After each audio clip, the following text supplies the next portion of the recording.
Assalamualaikum warahmatullahi wabarakatuh. Perkenalkan kami dari kelompok 2 yang beranggotakan Alvin Nafiah NIM 019, Fitria Rahmadani NIM 021, Hana Nabila NIM 023, dan Sari Istiqomah NIM 026. Pada kesempatan kali ini, kelompok kami berkesempatan untuk menjabarkan atau menjelaskan mengenai asas-asas bimbingan konseling. Dalam makalah kami, ini terdapat 12 asas. Yang pertama adalah asas kerahasiaan. Apa sih asas kerahasiaan itu? Asas kerahasiaan merupakan salah satu asas dalam bimbingan dan konseling yang menuntut untuk dirahasiakannya segenap data dan keterangan tentang peserta didik atau klien yang menjadi sasaran layanan ini, yaitu data atau keterangan yang tidak boleh dan tidak layak diketahui oleh orang lain.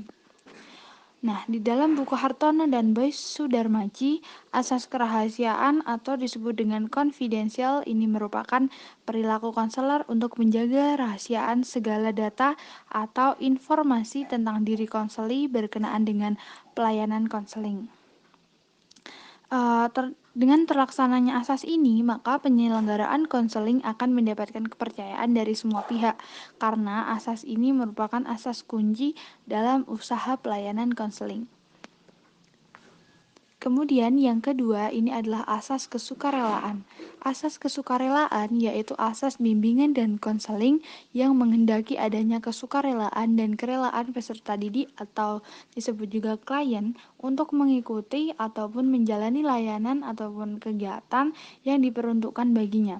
Dalam hal ini, guru pembimbing berkewajiban untuk mengembangkan asas tersebut.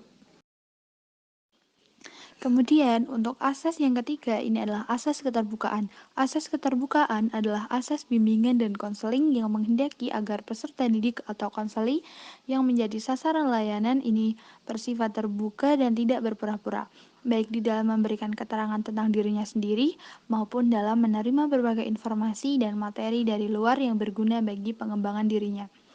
Keterbukaan ini sangat terkait pada terselenggaranya asas kerahasiaan dan juga adanya kesukarelaan pada diri peserta didik yang menjadi sasaran layanan. Taman Herpen dan David M. Rosenthal ini menemukan beberapa hasil penelitian, dan kemudian dari pendapat pakar ini mengungkapkan bahwa terdapat bukti-bukti signifikan dalam literatur untuk mendukung anggapan bahwa keterbukaan diri dapat menimbulkan keterbukaan pada orang lain. Kemudian ditambahkan bahwa pengungkapan diri secara verbal pihak konselor ini akan mempermudah dalam proses terapeutik. Kemudian untuk yang selanjutnya yaitu asas kegiatan ini akan dijelaskan oleh Mbak Sari Istiqomah. Selanjutnya yaitu yang keempat, asas kegiatan. Asas kegiatan merupakan asas bimbingan dan konseling yang mengharuskan peserta didik sebagai sasaran layanan yang dapat berpartisipasi aktif di dalam penyelenggaraan atau kegiatan bimbingan. Dalam hal ini, seorang guru perlu mendorong peserta didik untuk lebih aktif dalam kegiatan bimbingan dan konseling yang diberikan untuknya. Yang kelima, yaitu asas kekinian.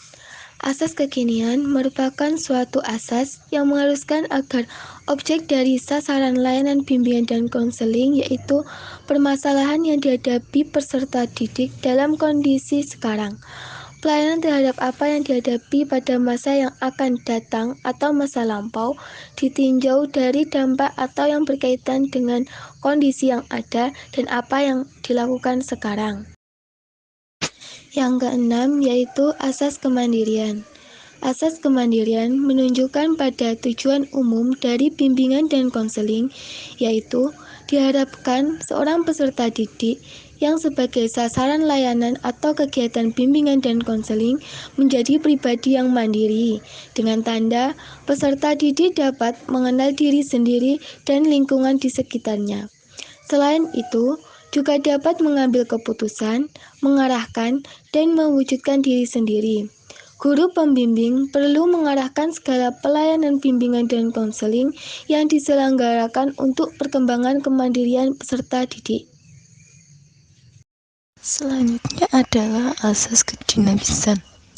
Asas kedinamisan ini menghendaki adanya perubahan perilaku dalam diri seorang klien ke arah yang lebih baik. Maksudnya di sini adalah hendaknya ada sebuah kemajuan dan tidak monoton. Dan kemajuan ini berpengaruh ke arah yang lebih baik dengan waktu yang ditentukan. Contohnya saja, pada saat konseling pertama, siswa berpakaian lusuh, kurang sopan. Maka sedikit demi sedikit siswa dibimbing akan menjaga kerapian.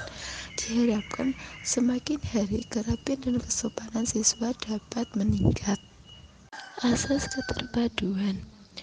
Asas keterpaduan ini menghendaki adanya bimbingan dan konseling yang dilakukan oleh guru pembimbing atau pihak lain saling berpadu, karena kehidupan fisik dan psiko anak adalah disebabkan masalah yang dihadapi anak, kemungkinan disebabkan ketidaksesuaian antara aspek yang ada dalam diri anak. Contohnya, dalam melakukan konseler tidak boleh hanya mempertimbangkan aspek fisik saja atau kegiatan sehari-hari, perilaku yang tidak sopan atau hal lain, tapi juga harus memperhatikan lainnya. Selanjutnya adalah asas kenormatifan. Layanan bimbingan konseling dilaksanakan menurut norma-norma yang berlaku, baik itu norma agama, adat istiadat, maupun norma hukum dan norma-norma lainnya. Bahkan lebih banyak lagi, karena menghendaki adanya pemahaman dan penghayatan akan norma-norma yang berlaku. Misalnya saja, konseling tetap memperhatikan norma B.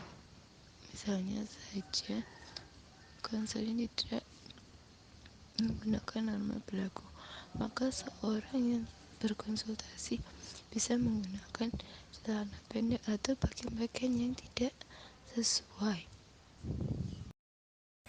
Yang selanjutnya yaitu asas keahlian. Asas keahlian adalah asas bimbingan konseling yang menghendaki agar pelayanan dan kegiatan bimbingan konseling diselenggarakan atas dasar kaidah profesional. Para pelaksana pelayanan dan kegiatan bimbingan konseling hendaklah tenaga yang benar-benar ahli dalam bidang bimbingan dan konseling. Untuk itu, para konselor perlu mendapat latihan yang secukupnya sehingga akan dapat dicapai keberhasilan dalam memberikan upaya pemberian layanan. Teori dan praktik bimbingan konseling perlu dipadukan. Oleh karena itu, konselor harus benar-benar menguasai teori dan praktik tersebut dengan baik. Selanjutnya yaitu asas alih tangan kasus. Asas alih tangan kasus yaitu asas yang menghendaki agar pihak-pihak yang tidak mampu menyelenggarakan pelayanan bimbingan konseling secara tepat dan tuntas atas suatu permasalahan untuk mengalih tangankan kepada pihak yang lebih ahli baik di sekolah maupun di luar sekolah. Dan yang terakhir yaitu asas Tuturi Handayani. Asas yang menghendaki agar pelayanan bimbingan dan konseling secara keseluruhan dapat menciptakan suasana mengayomi, mengembangkan keteladanan, serta memberikan rangsangan, dorongan, dan kesempatan yang seluas-luasnya kepada klien. Asas ini menuntut agar pelayanan bimbingan konseling tidak hanya dirasakan pada waktu konseling mempunyai masalah dan menghadap ke konselor saja, namun di luar hubungan proses bantuan bimbingan konseling pun hendaknya dirasakan adanya manfaat pelayanan bimbingan dan konseling itu. Sekian dari kelompok kami. Apabila terdapat kesalahan kata, kami memohon maaf yang sebesar-besarnya. Terima kasih. Wassalamualaikum warahmatullahi wabarakatuh.